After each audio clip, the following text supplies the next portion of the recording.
What's going on, everybody? Jack Acello. Welcome back to another edition of Knicks Latest. Hope everybody's having a nice Wednesday. As I said on yesterday's video, we watch and we wait as the Knicks are resting and waiting to see who they will play in the Eastern Conference Finals. We're going to talk about that a little bit, who the possible match could be, where that series is at. And we're going to look a little bit ahead slightly because we got some time. Two big superstars that could possibly be in the Knicks' plans if things don't turn out necessarily the way we hope, could officially be on the move. So we're going to get into that. But let's start with the playoffs. Obviously, that's what matters the most. The Pistons and Cavaliers right now are in the Eastern Conference semifinals, battling, going at each other. The series is currently tied 2-2, and the winner of this series will hopefully go on to get defeated by the New York Knicks and then eventually go to Cancun. That's what we hope is what's going to happen. Right now, they're locked at 2-2. As on Monday night, the Cleveland Cavaliers defeated the Detroit Pistons at home to tie the series 2-2. Give credit where it's due. Donovan Mitchell had one of the worst first halves I've ever seen. I believe he shot 1 of 9, only 4 points. His team was only down 4 somehow, but then he came out in that third quarter and absolutely took over the game. Finished the entire game, 4 points in the first half, 43 points total, 39 in the second half. Couldn't be stopped out there. James Harden also had a nice game. 24 points, 11 assists, only 2 turnovers. So that was the big thing in the first 2 games in that series. James Harden was certainly turning the ball over a lot. Cade Cunningham on the Detroit side of things struggled in this game. Only 19 points and had 5 turnovers. When Cade has turned the ball over, the Detroit Pistons have certainly had their problems in this postseason. That was the same in their Orlando Magic series. I was surprised Detroit didn't win this game, considering Caris LeVert gave them so much more than you could have asked for. 24 points off the bench was truly remarkable. Gave them an extra third scoring option, but their second option, normally, Tobias Harris, had his worst game at that point. His 20-point game streak, I believe he had 6 or 7 consecutive 20-point games in these playoffs. That streak came to an end. Maybe he's coming back down to earth. I'm not really sure. When it comes to the bigs in this series, I haven't been impressed from either side. Jalen Duren has had a very rough playoff stretch so far. Maybe he can turn it around, but he basically got benched in the second half yesterday in favor of third-string center Paul Reed, who, give him credit, wherever Paul Reed ends up playing, he always seems to provide a spark. It's kind of crazy to me Paul Reed can't find a better spot on a different team where he actually has a real role, but give credit to him, man. He never complains. He goes out there, does his job, and always provides impact. But certainly, this is anybody's series between the Pistons and Cavaliers. One thing to make note of, I still think Detroit is the team that is going to take it home for the biggest reason alone. Both these teams are absolutely terrible on the road. The Cavaliers, they won in their first round series. They won all 4 home games. It took them 7. They had home court advantage. The Pistons in round 1, they won 3 of their 4 victories in a 7-game series. 3 were at home. They stole game 6, and they were lucky to steal game 6. At one point in that series, in game 6 against the Orlando Magic, they were down 24 points in the second half. But Orlando completely lost its rhythm, and they choked it away. But both these teams have not been good on the road in this postseason. The Cavs are 0-5. The Pistons are 1-4. The Pistons have that home court Game 7 advantage right now, so certainly I think it bodes well in their favor. If Cleveland can steal a game, Game 5 is tonight. It's going to be a huge game that could ultimately decide the series. We mentioned in the first round series against the Atlanta Hawks, when series are tied 2-2, the winner of Game 5 ultimately goes on to win almost over 85% of the time. So it's a crucial game. Right now, the Cavs have the momentum. They've won back-to-back games, and Donovan Mitchell and James Harden are playing their best brand of basketball. I don't want to jinx it. I'm hoping the Cleveland Cavaliers could pull out a win. I just like that matchup better for the Knicks. And some people could say Detroit maybe isn't as good as they let on, but they're a dangerous team. Cade Cunningham has been spectacular so far. This entire season, obviously he was dealing with the collapsed lung, but still has had a nice playoffs. And Asir Thompson, you could argue, at least during the regular season, he was the best primary defender on Jalen Brunson. So I certainly don't want to deal with that. I think Cleveland's a very similar team to us in the sense that they have small guards. They like their bigs, but I think our bigs are better. We're better on the glass, and they have just length and shooting, but their defense isn't as disruptive as Detroit's is, and certainly the Cavs did not give the Knicks the same problems in the regular season. Obviously, it's the regular season, it's different than the postseason, but certainly something to look out for. This is going to be a tight series coming down to the wire. Like I said, Game 5 tonight. I'm hoping for Cleveland, but I'm expecting Detroit as a New York Knicks fan. I always expect the worst, even though right now times are golden. But the biggest thing that we could hope for, no matter what, is that this series goes 7 games, and these games are hard fought, tiring, physical, and these teams wear each other down, and the New York Knicks can reap the rewards. So let's hope it's a long series, and make sure it goes 7. All right, let's move on. We're going to talk a little offseason stuff. The NBA offseason for some teams is certainly in effect, and it's been in effect for a while for the Milwaukee Bucks. Reports came out on Monday from Shams Charania of ESPN that the Bucks are willing and officially open for business on Giannis Antetokounmpo. Now, I'm only mentioning this, obviously, because we have time off. The Knicks are not going to play till the beginning of next week at the earliest, I believe, is Sunday, latest being Tuesday. So I thought I'd talk about this because it's certainly going to be an interesting topic, and I'm sure when we cover Knicks offseason stuff, we are certainly going to be talking about this player. Giannis Antetokounmpo, the Greek freak to some, a top 5 player in the world, no doubt, a former multi-time MVP, a Defensive Player of the Year, and NBA Finals champion. Certainly could go down as one of the 20 greatest players to ever play this game. Could officially be on the move, and there are going to be a lot of teams interested in him. I bring this up because it's been reported a lot that Giannis Antetokounmpo has heavy interest in becoming a New York Knick. There was a time in the offseason last year that the Bucks and Knicks had an exclusive negotiation window trying to get the Milwaukee superstar to the Big Apple. Obviously, that didn't happen. It seems at the time the Bucks they didn't really want to do it yet. They wanted to give it the old college try before they officially wanted to move on. They brought in Miles Turner, they got rid of Damian Lillard's salary, and they tried to squeak together some young guys that had some upside. Give credit to them, like Ryan Rollins looks like he's gonna be was a nice piece. Kevin Porter was solid, but ultimately the Bucks just weren't good enough at all. And Giannis had multiple lower leg injuries. He missed a lot of time during the season.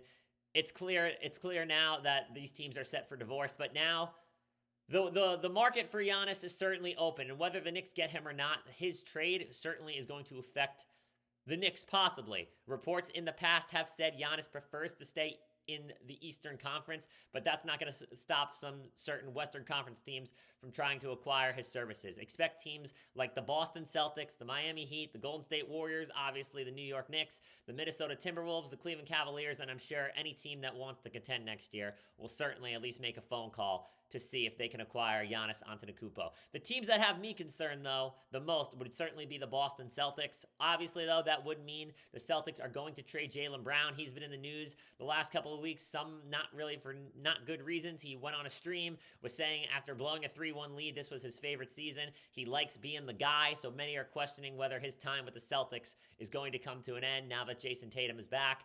Brad Stevens, the president of basketball operations for the Boston Celtics, also said he'd like to acquire some more interior scoring and they need more dunks at the rim. So certainly Giannis fits that idea. Obviously, Giannis is a downhill scorer. He likes to be in the low post, and obviously Giannis can dunk better than most in the NBA. So the Celtics could be a scary sight for New York Knicks fans. Another team possibly could be the Miami Heat. Miami has some good players in Bam Adebayo, Norman Powell, Tyler Hero. They have young pieces that they could try to move, most notably a guy like Kel'el Ware. Certainly looks like he has potential to be the face of a franchise, so there's a possibility there. Another team that could bode dangerous for the New York Knicks, it doesn't seem like it now, but in the future it could be, is the Minnesota Timberwolves. There's been tons of rumors that expansion is on the horizon for the NBA, and the two cities that are the most notable that are going to get a team is Las Vegas and Seattle, and that could mean that the Minnesota Timberwolves could be moving to the Eastern Conference